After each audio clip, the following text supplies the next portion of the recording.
Kenapa Allah menamakan dirinya Allah? Jawabannya di surah Toha ayat 14. Aku ini Allah.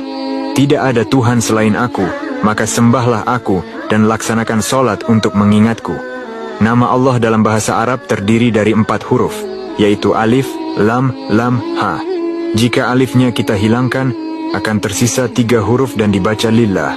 Al-Baqarah ayat 284, milik Allah lah semua yang ada di langit dan di bumi. Jika kita hilangkan 1 huruf, maka tersisa 2 huruf dan dibaca lahu. Di dalam surah Al-Baqarah ayat 255, bagi Allah apa yang ada di langit dan di bumi. Kita hilangkan 1 huruf lagi, tersisa 1 huruf dan dibaca hu. Al-Ikhlas ayat 1, dialah Allah yang Maha Esa. Sekarang kita hilangkan semua hurufnya, sampai tidak ada lagi yang terlihat. Sesuatu yang tak terlihat disebut gaib. Al-Baqarah ayat 3, mereka beriman kepada yang gaib dan melaksanakan sholat.